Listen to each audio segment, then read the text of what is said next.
নমস্কার বন্ধুরা, তনুশ্রীজ কিচেনে আপনাদের সবাইকে স্বাগত। আজ আবারও চলে এলাম আরও একটি নতুন রেসিপি নিয়ে। আজ আমি বানাবো দোকানের মতো চাট। এভাবে চাট যদি একবার ঘরে বানিয়ে খান তাহলে দোকান থেকে আর চাট কিনে খেতে কখনোই ভালো লাগবে না। তাহলে বন্ধুরা, ভিডিওটি স্কিপ না করে পুরো ভিডিওটি দেখার অনুরোধ রইল। আর ভিডিওটি যদি ভালো লাগে তাহলে একটি লাইক দিয়ে চ্যানেলটি সাবস্ক্রাইব করবেন। তাহলে চলুন বন্ধুরা, আর দেরি না করে ভিডিওটি শুরু করা যাক। চাট বানানোর জন্য প্রথমে আমি এখানে নিয়েছি মটর। শুকনো মটর আমি আগের থেকে ভিজিয়ে রেখেছিলাম 4-5 ঘন্টা মতো। সাথে কয়েকটি কাবুলি চানাও দিয়েছি। মটরের সাথে এভাবে কয়েকটি কাবুলি চানা দিলে খেতে ভালো লাগে। মটরগুলোকে আমি ভালোভাবে ধুয়ে পরিষ্কার করে নিয়েছি। এবার একটি কুকারের মধ্যে দিয়ে দিচ্ছি। মটরগুলো প্রেসার কুকারে দেওয়ার পর এর মধ্যে দিয়ে দিচ্ছি জল। জল দেওয়ার পর এর মধ্যে দিয়ে দিচ্ছি দুটো আলু। এখানে আমি খোসা ছাড়িয়ে বড় বড় টুকরো করে নিয়েছি, এগুলো দিয়ে দিলাম। তারপর দিয়ে দিচ্ছি পরিমাণ মতো লবণ, আর দিয়ে দিচ্ছি একটি এলাচ আর 2 টুকরো ডালচিনি। সব কিছু দেওয়ার পর এবার অল্প নাড়াচাড়া করে কুকারের ঢাকাটা লাগিয়ে 2টো সিটি দেওয়ার জন্য বসিয়ে দেব। 2টো সিটি দিয়ে নিয়েছি। এবার ঢাকাটা খুলে দেখে নিচ্ছি।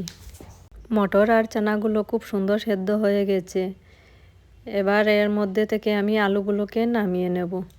আলু নামানোর পর কুকারটাকে সাইডে রেখে আমি পেঁয়াজগুলোকে কেটে নেব। প্রথমে আমি পেঁয়াজটাকে কাটবো, তাই এখানে আমি খোসা ছাড়িয়ে 3টে পেঁয়াজ নিয়েছি। এগুলোকে একদম ছোটো ছোটো করে কেটে নেব।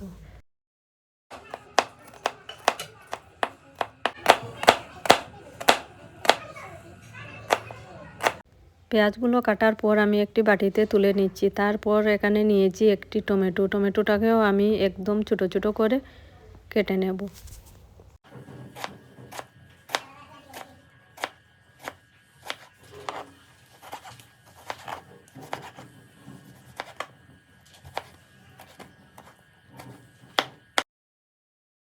পেঁয়াজ আর টমেটো কাটা হয়ে গেছে। এবার এদিকে আমি একটি কড়াই বসিয়ে দিয়েছি। এবার কড়াইতে দিয়ে দিচ্ছি অল্প সর্ষের তেল। সর্ষের তেল দেওয়ার পর গরম করে নিয়েছি। এবার এর মধ্যে দিয়ে দিয়েছি 2টো শুকনো লঙ্কা, আর দিয়ে দিলাম অল্প কিছুটা গোটা জিরে, আর দিয়ে দিয়েছি একটি তেজপাতা মধ্যে টুকরো করে।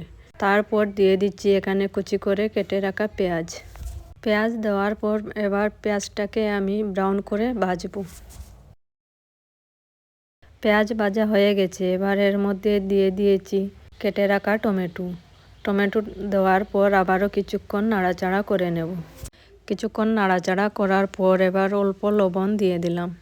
লবণ এখানে আমি অল্প করেই দিয়েছি। আগে মটর সেদ্ধ করার সময় পুরো লবণ দিয়ে দিয়েছি, তাই শুধু টমেটোটা সেদ্ধ করার জন্য দিয়েছি। টমেটোটাও পুরো গলে গেছে। এবার এর মধ্যে দিয়ে দিচ্ছি 1/2 চামচ হলুদ গুঁড়ো, 1/2 চামচ লঙ্কার গুঁড়ো, আর দিয়ে দিচ্ছি 1 চামচ জিরে গুঁড়ো, আর 1/2 চামচ ধনে গুঁড়ো। সব কিছু দেওয়ার পর আবারও পেঁয়াজের সাথে ভালো করে মিশিয়ে নেব। মশলাগুলো মেশানোর পর এবার দিয়ে দিচ্ছি 1 চামচ আদা বাটা, আর 2টো কাঁচা লঙ্কা এখানে আমি ছোটো ছোটো করে কেটে নিয়েছিলাম, এগুলো দিয়ে দিয়েছি। আবারও অল্প নাড়াচাড়া করে এর মধ্যে দিয়ে দিচ্ছি অল্প জল। জল দেওয়ার পর আবারও নাড়াচাড়া করে গ্যাসের আঁচটাকে কমিয়ে 5 মিনিট মতো মশলাটাকে ভালোভাবে কষিয়ে নেব।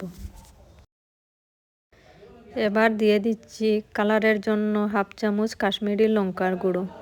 কাশ্মীরি লঙ্কার গুঁড়ো দেওয়ার পর আবারও কিছুক্ষণ মিশিয়ে নেব।